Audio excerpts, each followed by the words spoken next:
yo voy a leer un poema que data de 50 años. Es un riesgo leerlo, un riesgo para mí inclusive.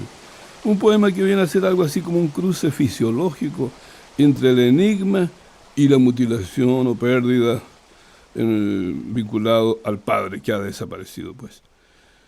Todavía me parece estar medio asfixiado y sentir la varada del carbón en esa veta cuando me asomé a los 4 años y medio con mi mismísimo padre por ahí. Pero no digo más que lo que debo decir, es decir, el poema mismo. Carbón, veo un río veloz brillar como un cuchillo, partir mi levo en dos mitades de fragancia. Lo escucho, lo huelo, lo acaricio, lo recorro en un beso de niño como entonces, cuando el viento y la lluvia me mecían. Lo siento como una arteria más entre mis sienes y mi almohada. ¿Es él? ¿Está lloviendo? ¿Es él? Mi padre viene mojado, es un olor a caballo mojado, es Juan Antonio Rojas sobre un caballo atravesando un río. No hay novedad. La noche torrencial se derrumba como mina inundada y un rayo la estremece. Madre, ya va a llegar. Abramos el portón, dame esa luz. Yo quiero recibirlo antes que mis hermanos. Déjame que le lleve un buen vaso de vino para que se reponga y me estreche en un beso y me clave las púas de su barba.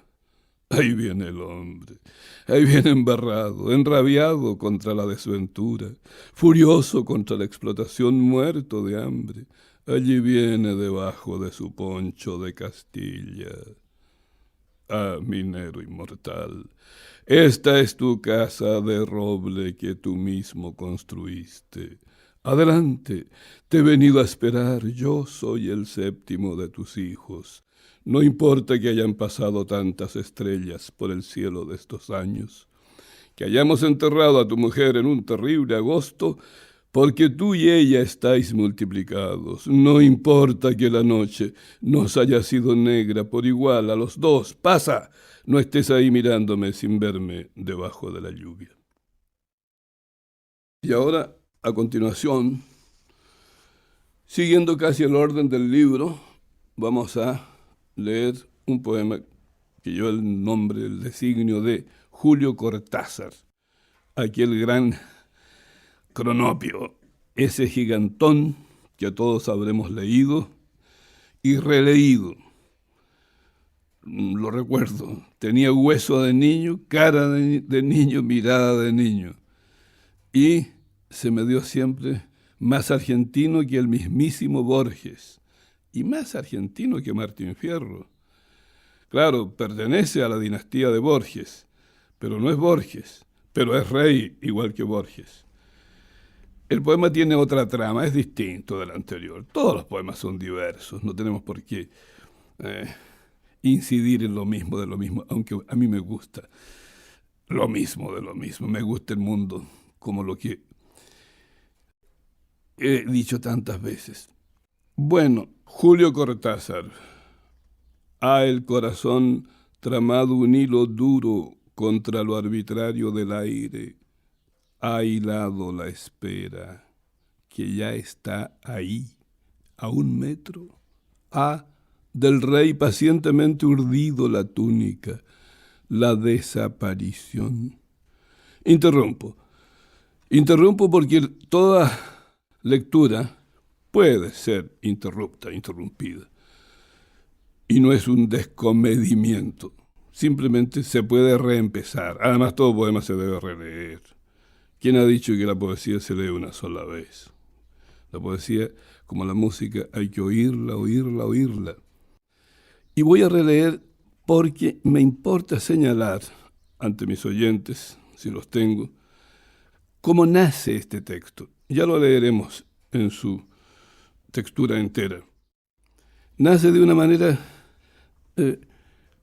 compleja, enigmática también, vacilante.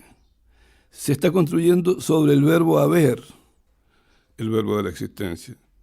Ha el corazón tramado un hilo duro contra lo arbitrario del aire. Se entiende que el aire es el respiro de uno. Se entiende que la vida es el respiro de uno, pienso yo. Y dice a continuación, ha hilado la espera. Y la espera está escrito con una E alta, con una mayúscula, porque la espera parecería que pudiera ser la muerte, la llamada muerte. Pero se la dice, ha hilado la espera que ya está ahí, a 1 metro. Y prosigue, ha del rey pacientemente urdido la túnica. Ya sé que habría que decir, ha urdido la túnica ha urdido la túnica del rey pacientemente. Pero esto es una licencia antigua y que yo me la doy de nuevo. A propósito, debo contar una cosa divertida, interrumpiendo el texto. Julio me presentó una vez en La Habana, hace tantos años, y dijo, aquí hay un poeta que le devuelve a la poesía tantas cosas que le habían quitado. Él quería señalar que yo no era un innovador, sino más bien un poeta del rescate. Y eso me parece válido, pero eso lo digo no para influir en nadie, sino simplemente como una mención.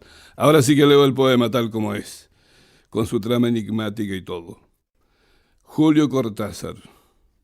Ha el corazón tramado un hilo duro contra lo arbitrario del aire. Ha hilado la espera que ya está ahí, a 1 metro. Ha del rey pacientemente urdido la túnica, la desaparición. Lo ha en su latido palpitado todo. El catre último, altas las bellísimas nubes, pero no otro amanecer. Lo aullado, aullado está, nubes, interminablemente nubes. Es que no se entiende, es que este juego no se entiende. El perseguidor, después de todo, echádose largo en lo más óseo de su instrumento, a nadar Montparnasse abajo, a tocar otra música, ha fumado su humo solo contra las estrellas, ha reído. Ese es el texto. Vuelvo a decir algo más, a señalar algo más, si cabe. Este es un texto de línea más bien oscura, sin ser hermética.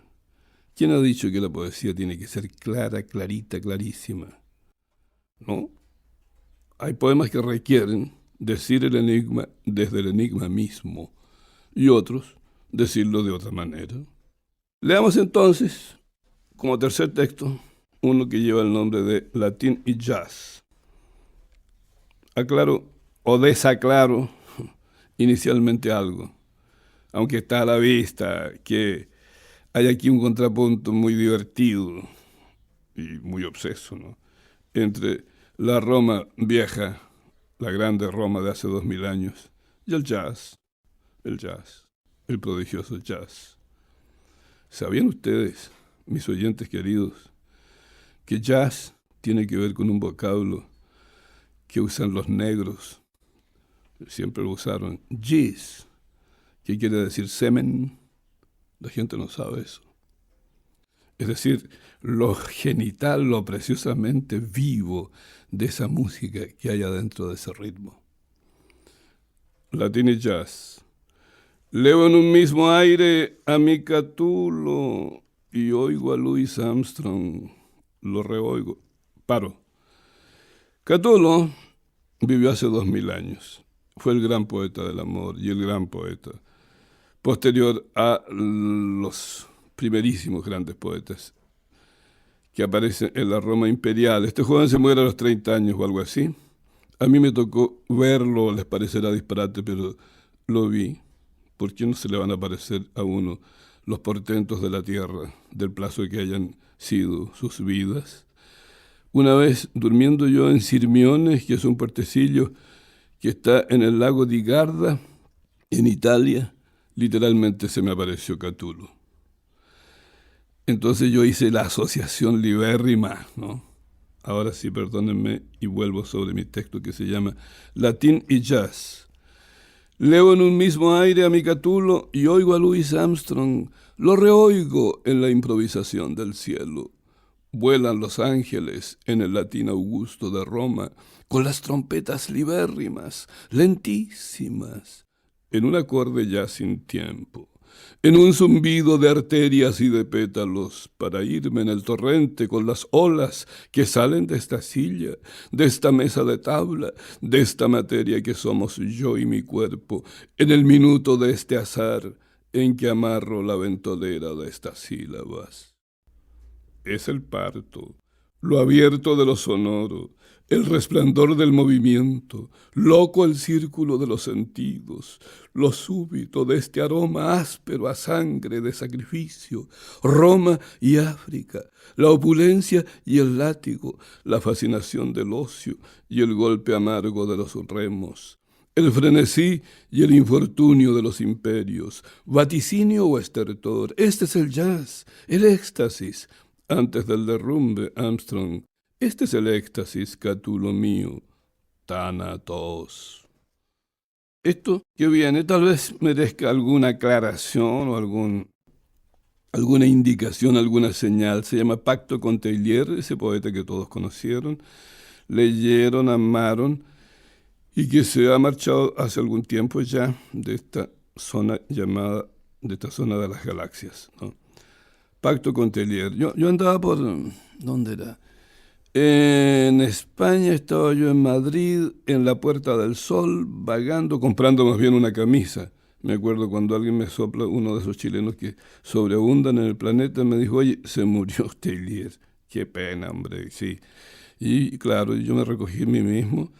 No hice más nada, pero un poco más tarde, recuerdo que en un café escribí este papel que dice, Pacto con Teillier. Lo que pasa con el gran Lárico es que nació muerto de sed y no la ha saciado. Ni aun muriéndose la ha saciado, ni aun yéndose barranco abajo en Valparaíso este lunes, ni aun así la ha saciado. Dipso y mágico hasta el fin, entre los últimos alerces que nos van quedando. Yo también soy alerce y sé lo que digo. Lo que nos pasa con este Jorge Teillier es que ha muerto. Y yo aquí sin nadie, vagamundo sin él, en el carrusel de la Puerta del Sol, vacío entre el gentío, errando por error, andando llorando como habrá que llorar hombremente en seco, la pena araucana al fondo, a 1 metro del mentidero de Madrid, bajando por la calle del Arenal a la Siga de Quevedo, que algo supo de la peripecia del perdedor, y algo de las médulas que han gloriosamente ardido. Ay, polvo enamorado, ya este loco habrá entrado en la eternidad de su alcohol que era como su niñez. Ya habrá bebido otra vez sangre de cordero bajo la lluvia a cántaros de Lautaro, que fue su reino de rey, por parición y aparición. Yalín le habrá llenado la copa. Ya Esenín le habrá abierto la puerta alta al gran despiadado de sí mismo. Aquí le dejo mi pacto, que no firmamos a tiempo. La danza de Isadora le dejo, el beso de la risa fresca de Mafalda que no está, la figura de lo instantáneo de la que pende el mundo. Bueno, yo sé que mis oyentes, o mis lectores, que es lo mismo, saben mucho más que yo, pero a lo mejor ni saben que hay una calle, la del Arenal, que es muy hermosa y que concurre, es una de las 8 calles, que concurre a la Puerta del Sol, y que por ahí estaba el mentidero de Madrid en el siglo XVI. Mentidero quiere decir allí donde se chismea sobre la vida literaria y la vida política. Y a lo mejor creyeron que me había equivocado cuando dije médulas en lugar de médulas, pero Quevedo dijo médulas. Y cuando habló del amor dijo médulas que han gloriosamente ardido. Lo que pasa con el ejercicio poético de este animal que soy yo mismo es que uso el lenguaje como pienso que habrá que usarlo, desde que nació, desde que empezó a nacer, sin reserva. No tengo por qué pensar que haya que ponerse al día y estar hablando en el año 2001 de una era que ni uno sabe de qué se trata. Entonces, por eso hay aquí una reaparición del lenguaje de antes y a lo mejor de después. Leamos otro texto. Contra la muerte. Así se llamó un libro mío, aparecido el año 64. Por Dios, cuántos años. Se había publicado un libro mío del año 48, aunque lo había escrito el 45, que se llamaba La miseria del hombre. Y tardé 16 años en publicar otro libro. Lo que quiere decir que no se me dio para nada la urgencia, ni la impaciencia, ni el proyecto del éxito o de cualquier trampa que se llame la gloriola, nada de eso. Simplemente me demoré. Aquí va este texto que se llama Contra la muerte, que es entonces homónimo del libro mismo. Me arranco las visiones y me arranco los ojos cada día que pasa. No quiero ver, no puedo ver morir a los hombres cada día. Prefiero ser de piedra, estar oscuro, a soportar el asco de ablandarme por dentro y sonreír a diestra y a siniestra con tal de prosperar en mi negocio. No tengo otro negocio que estar aquí diciendo la verdad en mitad de la calle y hacia todos los vientos. La verdad de estar vivo, únicamente vivo, con los pies en la tierra y el esqueleto libre en este mundo. ¿Qué sacamos con eso de saltar hasta el sol con nuestras máquinas a la velocidad del pensamiento, demonios? ¿Qué sacamos con volar más allá del infinito si seguimos muriendo sin esperanza alguna de vivir fuera del tiempo oscuro? Dios no me sirve, nadie me sirve para nada. Pero respiro y como y hasta duermo pensando que me faltan unos 10 o 20 años para irme de bruces como todos a dormir en 2 metros de cemento allá abajo. No lloro, no me lloro. Todo ha de ser así como ha de ser. Pero no puedo ver cajones y cajones pasar cada minuto, llenos de algo, rellenos de algo. No puedo ver todavía caliente la sangre en los cajones. Toco esta rosa, beso sus pétalos, adoro la vida. No me canso de amar a las mujeres, me alimento de abrir el mundo en ellas. Pero todo es inútil, porque yo mismo soy una cabeza inútil, lista para cortar por no entender qué es eso de esperar otro mundo de este mundo. Me hablan del Dios o me hablan de la historia. Me río de ir a buscar tan lejos la explicación del hambre que me devora, el hambre de vivir como el sol en la gracia del aire eternamente. No tengo yo más que agregar. Así fue escrito ese texto y es demasiado claro, se me ocurre. Un poco enfático, no sé bien. ¿Por qué no voy a reconocer que hoy día a lo mejor lo modularía un poquito más bajo, ¿no? Pero el énfasis no es un enemigo. No, se lo dije a Enrique Lin alguna vez cuando él reparó aquella dimensión que él decía un tanto excesiva en lo mío. Yo le dije que tú no sabes lo que es el ritmo, niño. La ritmicidad de repente te exige otros tonos. No tengamos miedo al ritmo. Y lo vuelvo a señalar, sin ningún ánimo de influir en nadie. No creo gran cosa en la poesía conversacional o coloquial, por mucho que la hayan prohijado genios como el mismísimo T.S. Eliot. Pero T.S. Eliot sabía lo que era el ritmo también. ¿Leamos Mariposa para Juan Rulfo? ¿Qué les parece? Esto ya no merecerá ninguna aclaración. ¿Cómo fornicarán felices las mariposas en el césped, oliendo de aquí para allá a Dios, sin que vaca alguna muja encima de su transparencia, jugando a jugar un juego vertiginoso a unos pasos blancos del cementerio, con el mar del verano zumbando allá abajo, ocio y maravilla? Rulfo habrá soplado en ellas tanta locura. Juan Rulfo, cuyo logos fue el del principio, les habrá dicho: Ahora, hijas, nos vamos de una vez del páramo. Y ellas, ahora, ¿qué harán? Ella sin Juan, que cortó tan lejos, más allá de Comala, en caballo único tan invisible. ¿Bailarán? ¿Seguirán bailando para él por si vuelve? ¿Por si no ha pasado nada y de repente estamos todos otra vez? Por mi parte nadie va a llorar, ni mi cabeza que vuela, ni la otra que no duerme nunca. Se ha ido y se acabó.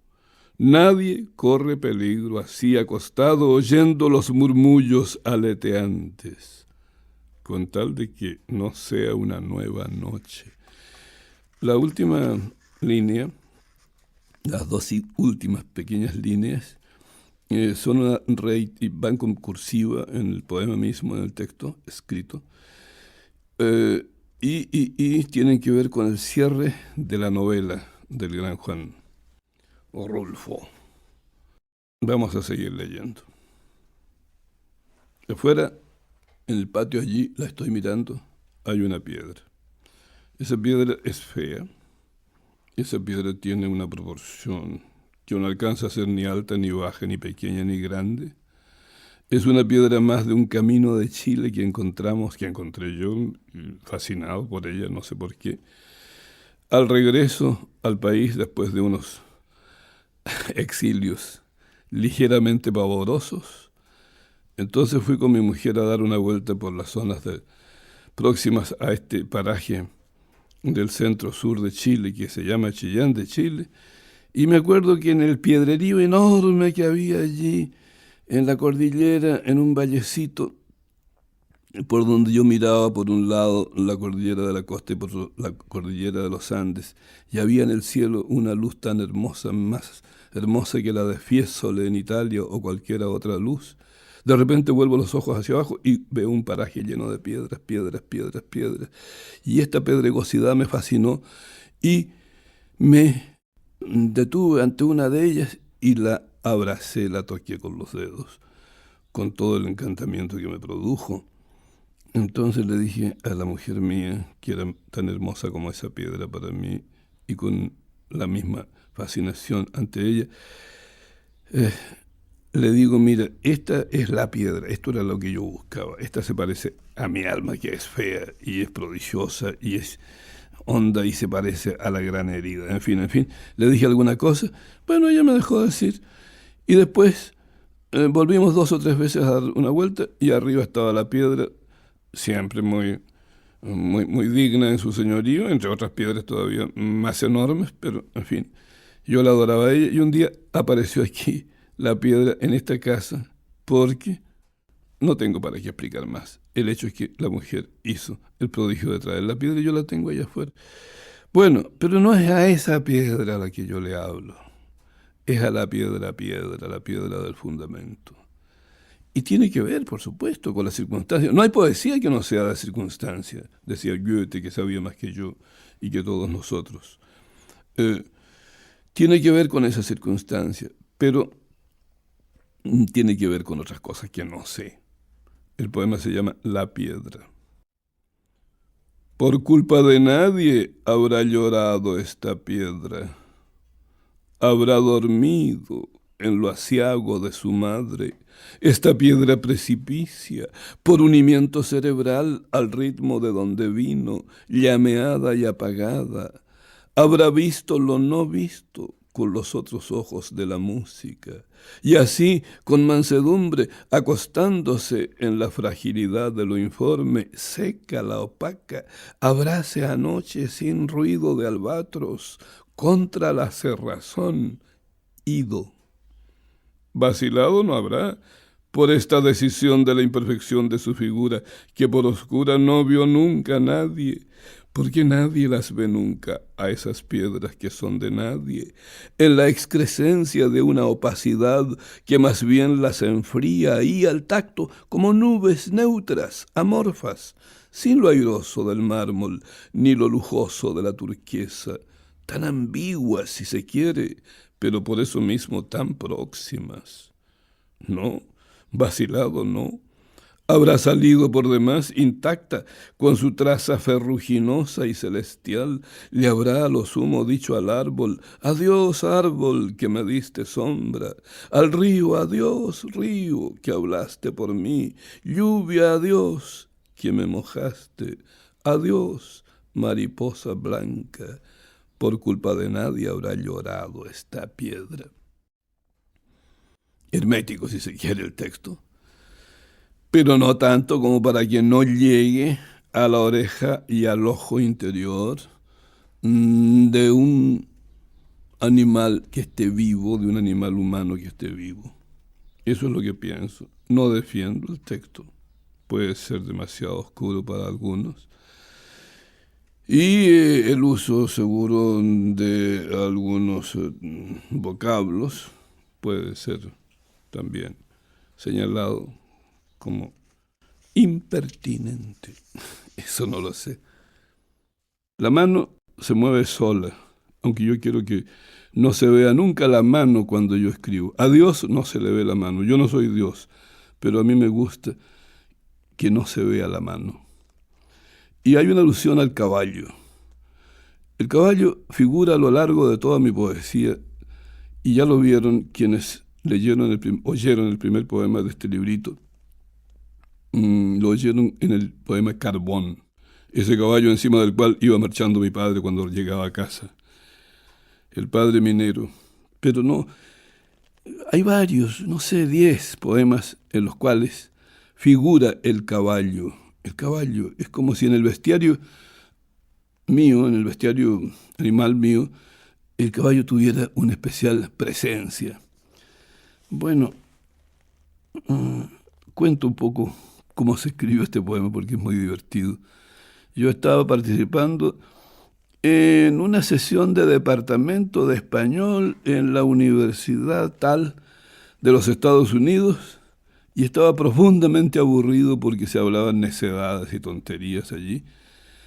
Y entonces, en medio de eso, me tomé un papel blanco y me puse a escribir esto y se lo mandé al señor que presidía la sesión con otro amigo que estaba a mi lado, otro profesor, Quackenbush, se llamaba. Le dije, mira, dile a ese que lea esta poesía mejor delante de todos los señores que están aquí, estos profesores, porque él está diciendo cosas que no me interesan nada. Entonces el otro gringo, hábil, astuto, vino y lo leyó, y este es el poema, que es absolutamente improvisado ahí mismo, espontáneo.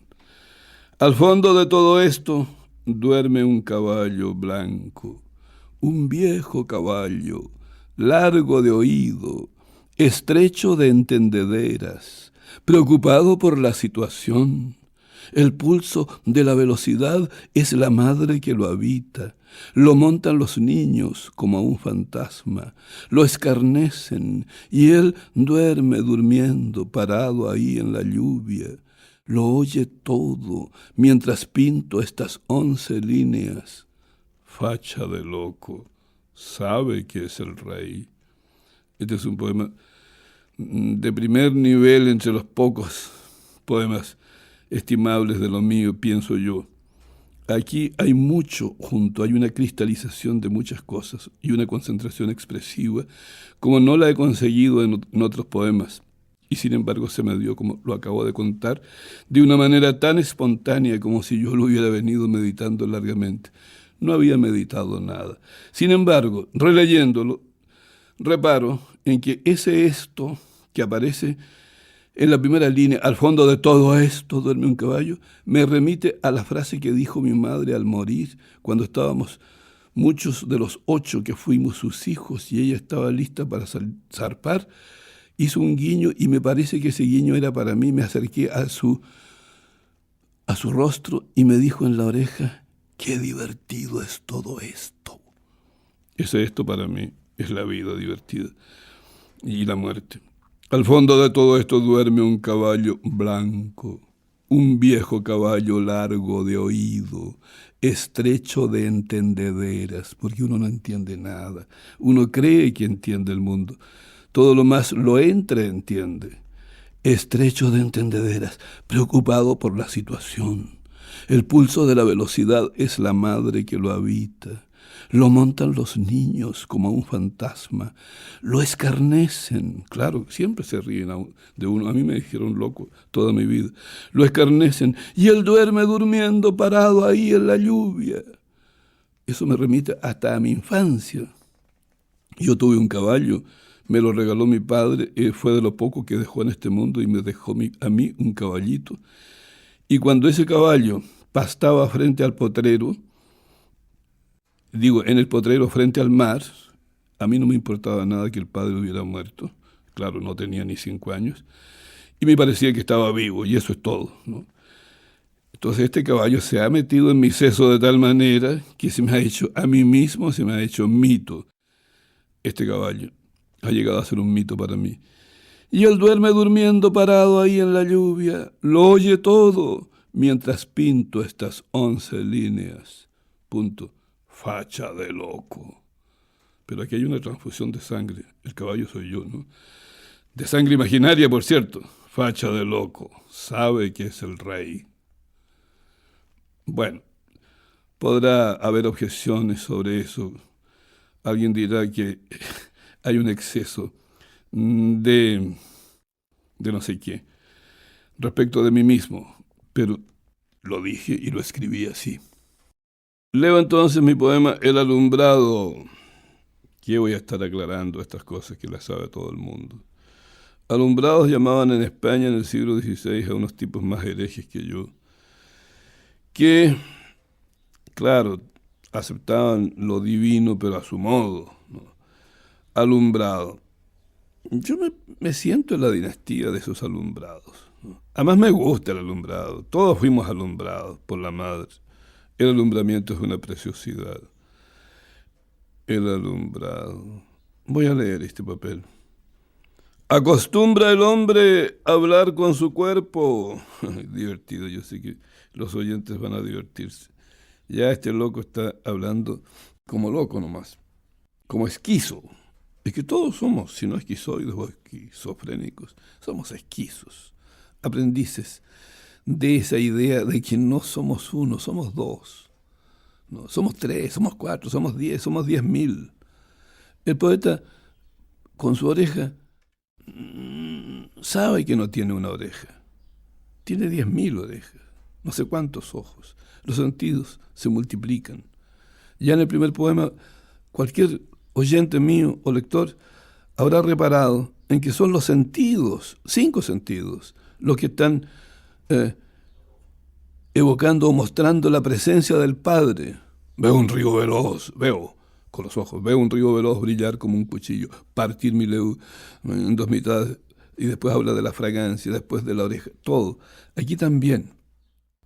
Voy a leer de nuevo este texto. El alumbrado. Acostumbra el hombre a hablar con su cuerpo, ojear su ojo, orejear diamantino su oreja, naricear cartílago adentro el plazo de su aire, y así, ojeando, orejeando la no persona que anda en el crecimiento de sus días últimos, acostumbra a callar. Yo sé, mi oyente, cualquiera de mis oyentes, debe decir, bueno, ¿y este hombre por qué recurre tanto a los neologismos? ¿Son tan necesarios unos vocablos que no se ofrecen en el diccionario de la Real Academia? ¿Para qué inventa palabras? ¿Qué sentido tiene eso?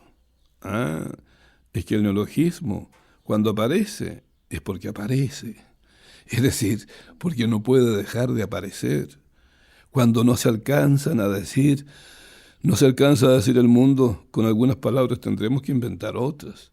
Tendremos que profundizar en la palabra. Releo el alumbrado. Acostumbra el hombre a hablar con su cuerpo, ojear su ojo, orejear diamantino su oreja, naricear cartílago adentro el plazo de su aire.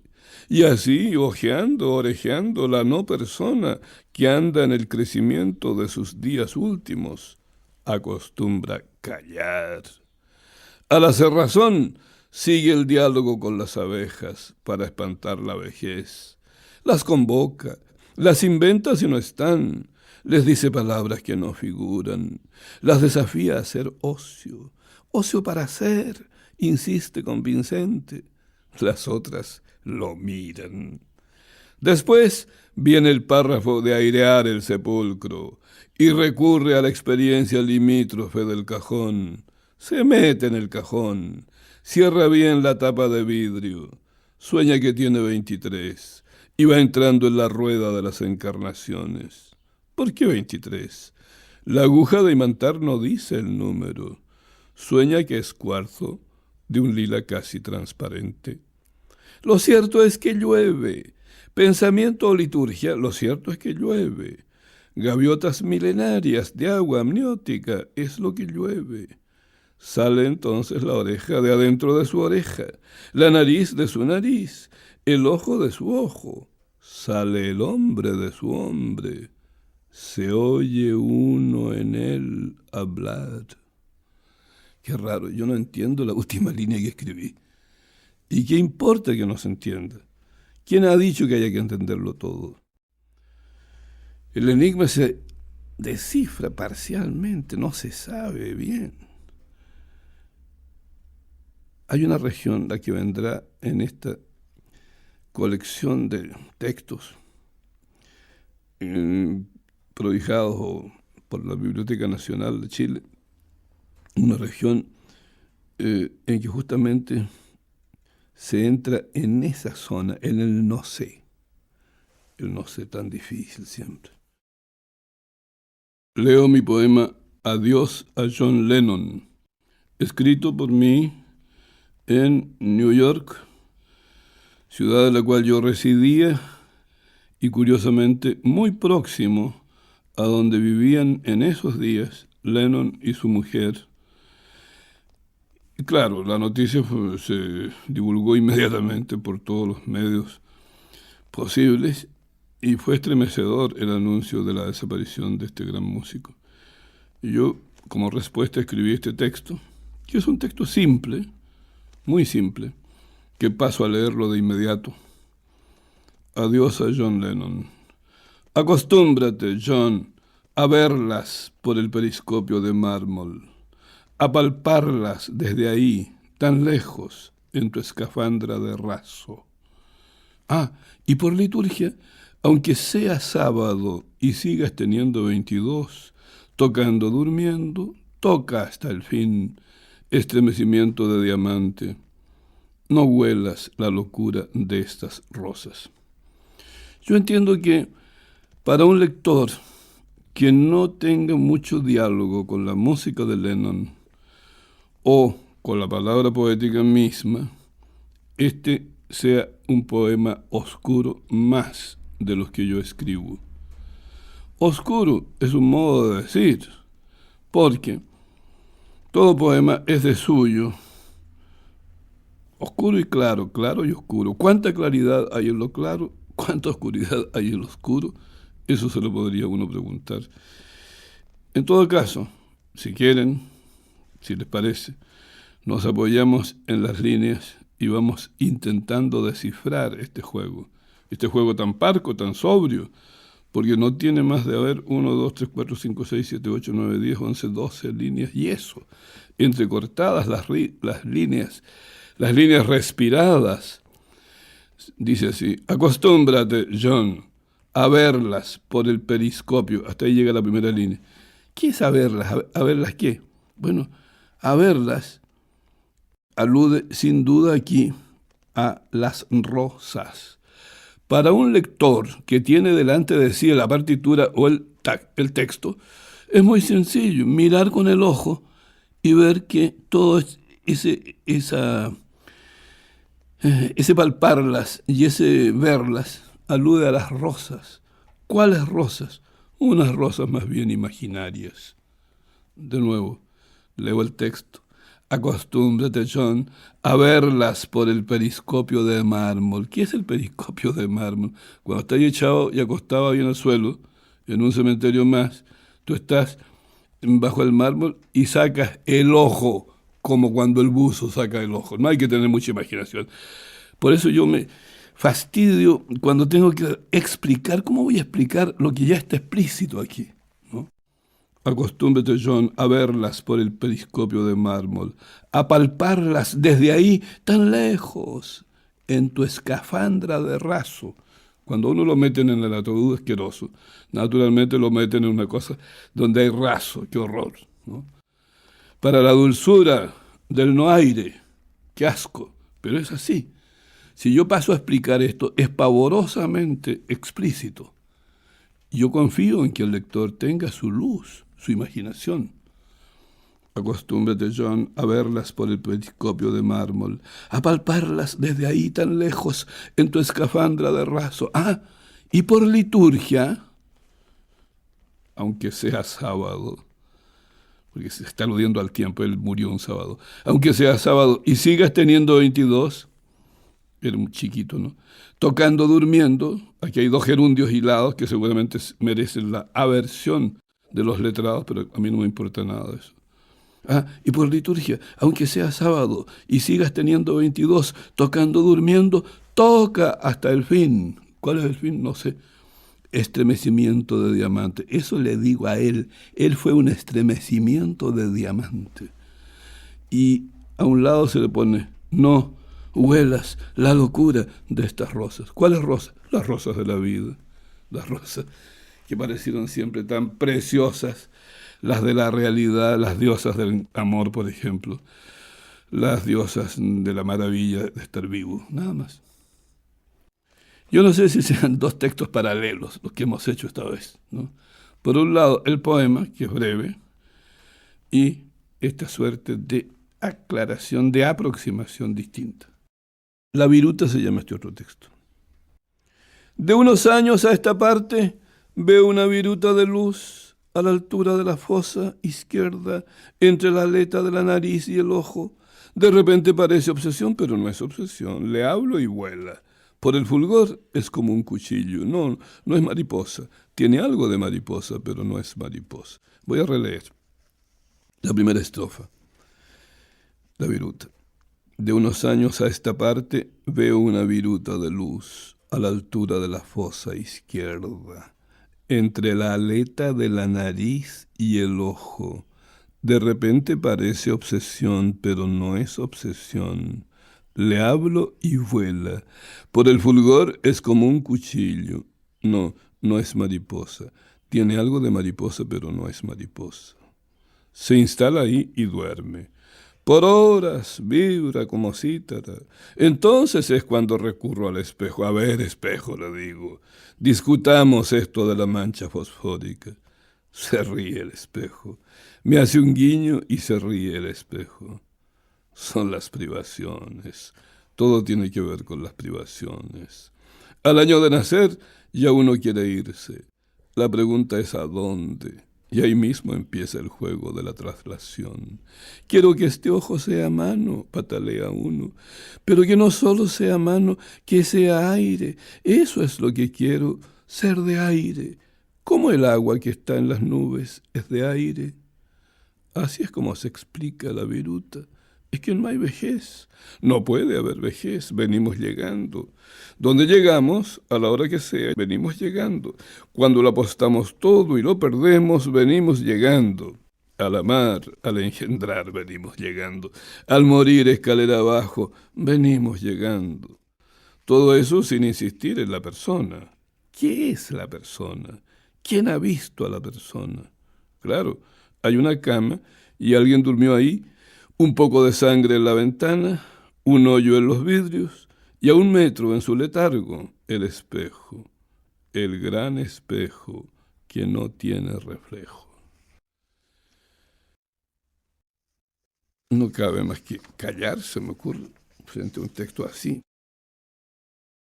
Avanzo con mi lectura y leo el poema Por Vallejo, que sí es un poeta a quien yo he sentido, con el cual me he visto. Alguna vez llegué a pensar que lo había visto en París, pese a que se había muerto hacía tanto tiempo.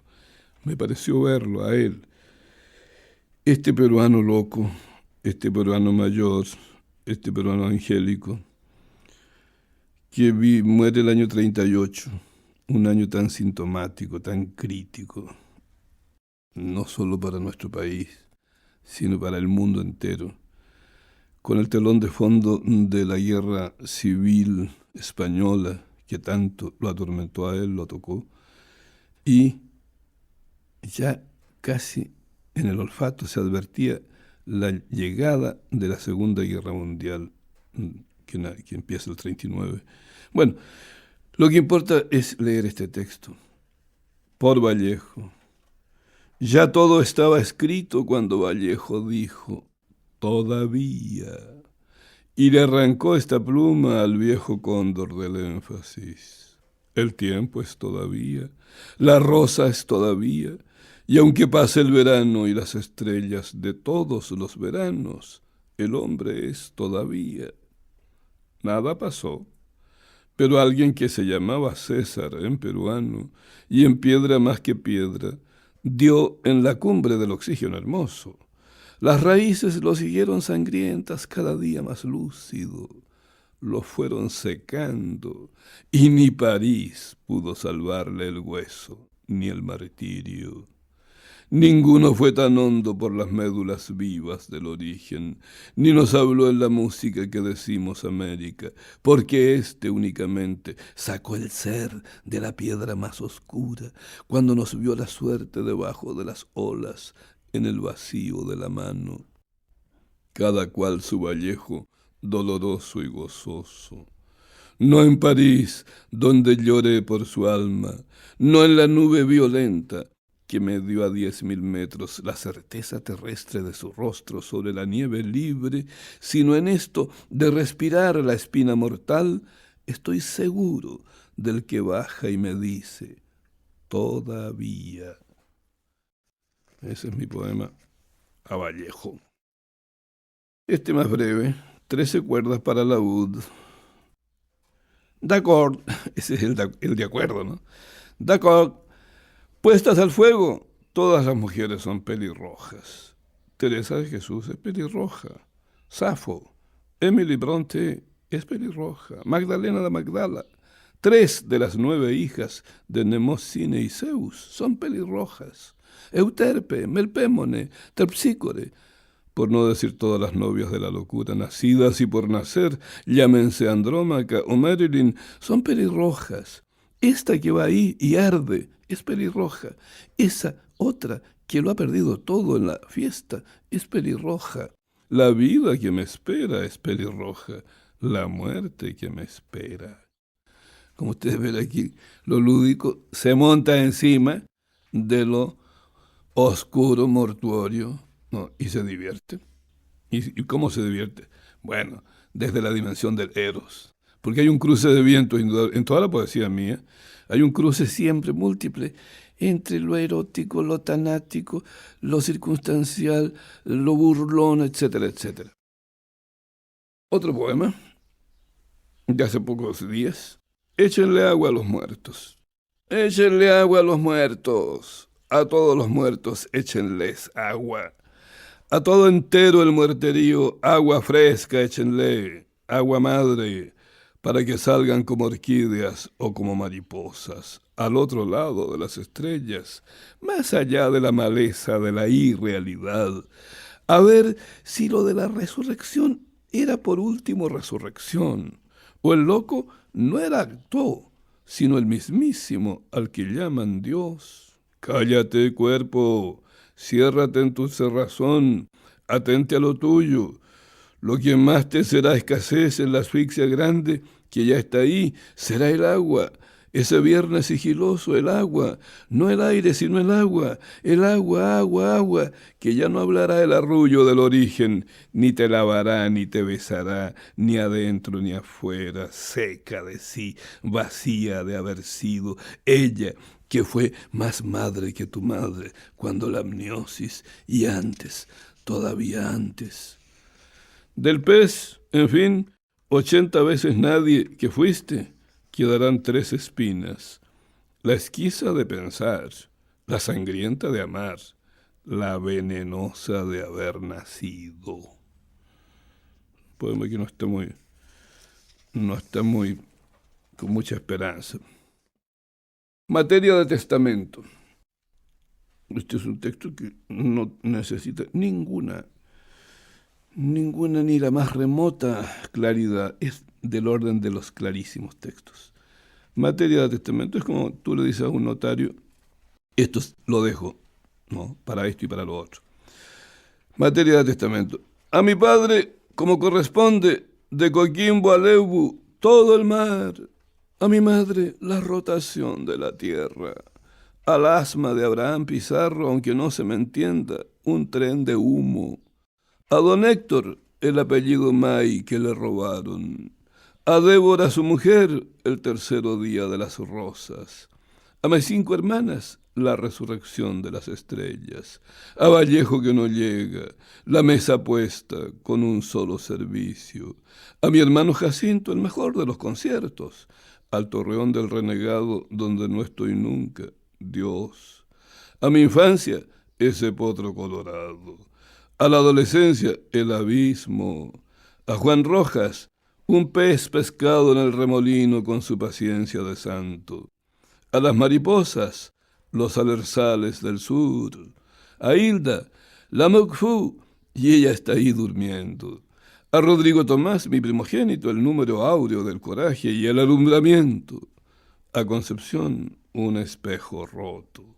A Gonzalo Hijo, el salto alto de la poesía por encima de mi cabeza.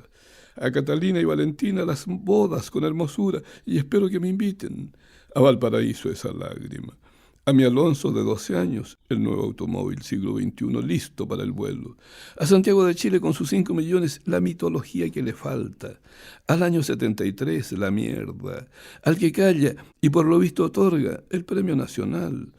Al exilio, un par de zapatos sucios y un traje baleado.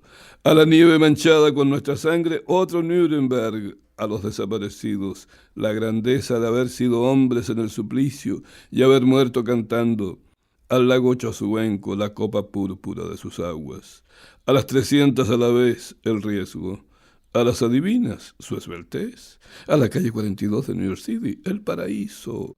A Wall Street, $1.50. A la torrencialidad de estos días, nada. A los vecinos con ese perro que no me deja dormir, ninguna cosa. A los 200 mineros de Lorito a quienes enseñé a leer en el silabario de Heráclito, el encantamiento.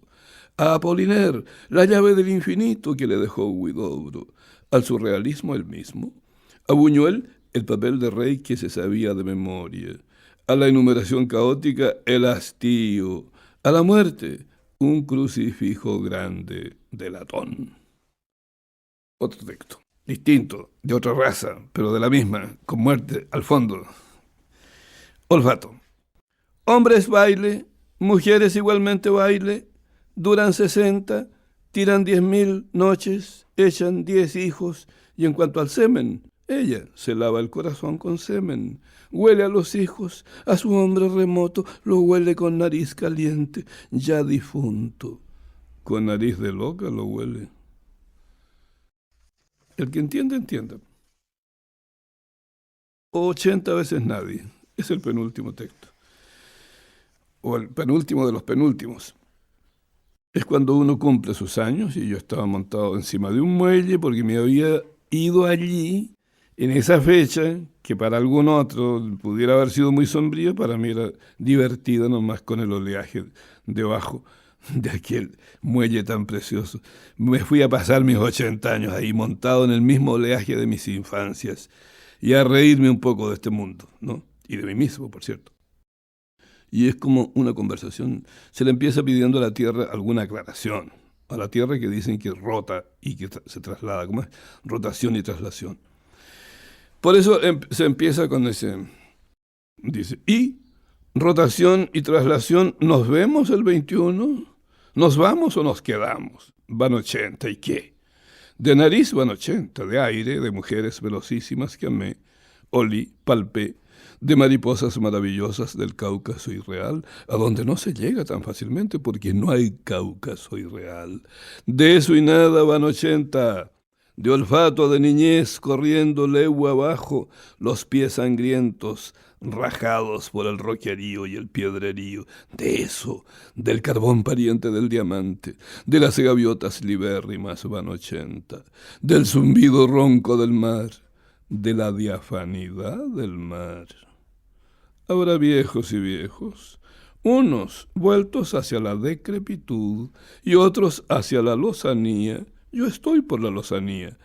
El cero uterino es cosa de los mayas. No hay cero ni huevo cósmico. Lo que hay en este caso, y que se me entienda de una vez, es un 8, carnal y mortal con mis orejas de niño para oír el mundo. Un 8 intacto y pitagórico. Mis hermanos paridos por mi madre fueron 8. Los pétalos del loto, la rosa de los vientos, lo innumerable de la eternidad, mi primer salto al vacío desde el muelle de fierro contra el oleaje. Ahí voy. Difícil, 8 mío, nadar con este viejo a cuestas. Bueno, y si muero, el cero ya es otra cosa, y eso se verá, si es que procede el mérito del resurrecto. La apuesta es ahora, ese ahora libertino, cuando uno todavía echa semen sagrado en las muchachas y no escarmienta. Construye casas, palafitos airosos construye para desafiar al esqueleto. Viaja, odia la televisión, vive solo en su casa larga de Chillán de Chile, unos 70 metros de nadie. Cuida las rosas, acepta las espinas, se aparta al diálogo con su difunta. Rema en el aire a lo galeote como antes. Todo en él es antes. El encantamiento es antes. El sol es antes. El amanecer. Las galaxias son antes. Así las cosas, nos entonces vemos el 21. Los verdaderos poetas son de repente. Nacen y desnacen en 4 líneas, y nada de obras completas. Otros entreleen a su Homero por ahí en inglés, entre el ruido de los aeropuertos a falta de hilión. Hölderlin fue el último que habló con los dioses. Yo no puedo, el hado no da para más. Pero hablando en confianza, ¿quién da para más? ¿El aquelarre de los nuevos brujos de la física? ¿El amor? ¿Pero qué se ama cuando se ama?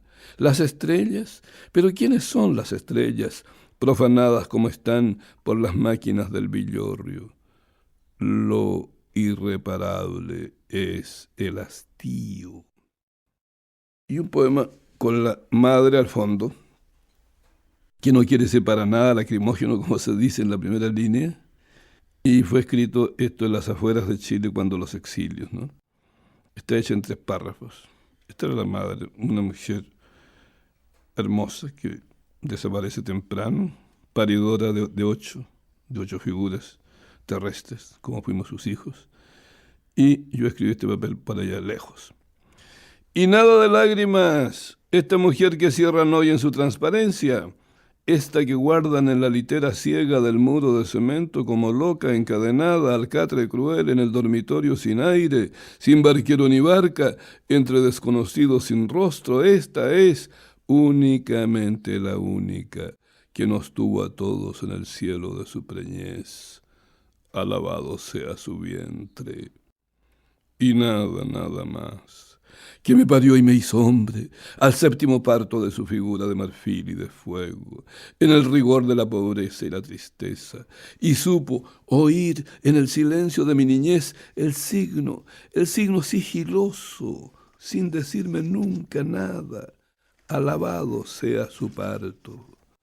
Que otros vayan por mí, ahora que no puedo, a ponerte ahí los claveles colorados de los rojas míos, tuyos, hoy 13 doloroso de tu martirio, los de mi casta que nacen al alba y renacen, que vayan a ese muro por nosotros, por Rodrigo Tomás, por Gonzalo hijo, por Alonso, por Joaquín, que vayan o no, si prefieren, o que oscura te dejen sola, sola con la ceniza de tu belleza que es tu resurrección. Celia Pizarro, hija, nieta de Pizarros y Pizarros muertos, madre, y vengas tú al exilio con nosotros, a morar como antes, en la gracia de la fascinación recíproca. Alabado sea tu nombre para siempre. Requiem de la mariposa. Sucio fue el día de la mariposa muerta. Acerquémonos a besar la hermosura reventada y sagrada de sus pétalos que iban volando libres. Y esto es decirlo todo, cuando sopló la arruga y nada, sino ese precipicio que de golpe y únicamente nada. Guárdela el pavimento salobre, si la puede guardar, entre el aceite y el aullido de la rueda mortal. O esto es un juego que se parece a otro cuando nos echan tierra, porque también la arruga. O no la guarde nadie, o no nos guarde larva, y salgamos donde por último del miedo, a ver qué pasa, hermosa. Tú, que aún duermes ahí, en el lujo de tanta belleza, dinos cómo, o por lo menos cuándo. Aquí tenemos un texto característicamente hijo del murmullo. Pertenece al lenguaje incesante del murmullo. Esto quiere decir que está respirado el texto. Es un texto balbuceante. Los poetas balbuceamos el mundo, silabeamos el mundo. Yo, a lo largo de mi ejercicio poético largo, no he hecho nada más que balbucear, respirar y silabear el mundo. Este texto, por cierto, que alude a una mariposa que uno vio, yo la vi, una mañana oscura, grisácea, mientras iba en marcha muy rápida hacia los escalones ya del edificio de la universidad de la cual yo profesaba cátedra, pero en el camino, quiero decir, en el tramo ese de la llegada, me encuentro con los automóviles y entre los automóviles una mariposita, un humilde lepidóptero, creo que se llaman, a medio respirar, a medio aletear. Y ese aleteo fue el que me maravilló. Además la tomé como pude en la palma de mi mano, la soplé, a ver si podía ella, la pobrecilla, volver a este mundo. Se me murió, por cierto, y yo subí rápidamente, raudamente, las escaleras hasta mi tercero piso, me parece, donde tenía que anotar algo, y lo que tenía que anotar era esta línea: sucio fue el día de la mariposa muerta. Naturalmente, para un lector de poesía más o menos aproximado a la poesía, al sentido o al sinsentido de la poesía, lo que cautiva en esa línea humilde es el adjetivo sucio, porque ese sucio no es solamente una alusión a lo grisáceo de esa mañana tan difícil, tan cruel con la mariposa sobre todo, sino que alude a algo más. Ya se sabe que el lenguaje de la poesía no es monosémico, eso quiere decir, no tiene un solo sentido, es bisémico, tiene dos sentidos, por lo menos, o es trisémico o es polisémico. Entonces este sucio alude a la suciedad de la muerte y de la vida. Sucio fue el día de la mariposa muerta. El que no tenga oreja ni seso para oír, aunque le expliquen 1000 veces, no va a entender nada. Sucio fue el día de la mariposa muerta. Y ahí queda un blanco en el papel. Y luego dice, acerquémonos, como quien está apenas entrando a la mortaja de esta pobrecilla. Acerquémonos a besar la hermosura reventada y sagrada de sus pétalos que iban volando libres. Alguien muy letrado y muy tonto dirá, pero si la mariposa no tiene pétalos, señor, no es una flor. Bueno, pero para el poeta tiene pétalos y sus alitas son pétalos, ¿no? Acerquémonos a besar la hermosura reventada y sagrada de sus pétalos que iban volando libres, y esto es decirlo todo. Es como si el hablante, quiero decir el poeta en este caso, ya estuviera oyendo este juego de reservas de un mal lector o de un lector que no quisiera entender esto. Y por eso dice esa línea, y esto es decirlo todo. Cuando sopló la arruga, esa arruga va con mayúscula en el texto y quiere decir la muerte, sopló la arruga. Y nada, sino ese precipicio que de golpe, y únicamente nada. Esa tensión casi abismal, abismática, eso me interesa como hallazgo en este pequeño texto mío. Después, en otra estrofita se dice, guárdela el pavimento salobre, si la puede guardar. Entre el aceite y el aullido de la rueda mortal, también eso es bisémico. O esto es un juego que se parece a otro cuando nos echan tierra. Punto. Otra línea. Porque también la arruga, 3 puntos suspensivos. Esta es la primera y única vez, creo, que he usado yo esos 3 puntos suspensivos. Nunca los uso. Porque como no alcanzo a decir, me tengo que conformar con mis 3 puntos. Porque también la arruga, eso quiere decir, yo no sé nada de ella, de la muerte. Última estrofa. O no la guarde nadie. El poema es conjetural, es vacilante. O no la guarde nadie. O no nos guarde larva. La larva está previa a la mariposa en el juego metamorfósico, aquel de la oruga hasta la mariposa. O no nos guarde nadie. No, perdón. O no la guarde nadie. O no nos guarde larva. Y salgamos ¿dónde? Por último del miedo. A ver qué pasa, hermosa. Un blanco. Tú que aún duermes ahí, en el lujo de tanta belleza, dinos cómo, o por lo menos cuándo. Se le pregunta a la mariposita, muerta y todo, ahí en su bella mortaja de muerta se le pregunta, dinos cómo, pero no se le dice cómo qué, o por lo menos cuándo, pero no se le dice cuándo qué, sino que se deja pendiente cómo, cuándo. Podría ser cómo se va a morir uno, cuándo, pero no solo uno, sino que esto tiene una inclinación, una proa mucho más oscura y secreta. No sé si el lector consintiera conmigo, pero yo personalmente, que he releído este poema al cabo de 50 años, casi 60, desde que lo escribí, no, tal vez 52 años, ahora recuerdo bien, yo pienso que este es un texto premonitorio de lo que le iba a pasar al terreno, a la tierra de este país que está en la punta sur del mundo.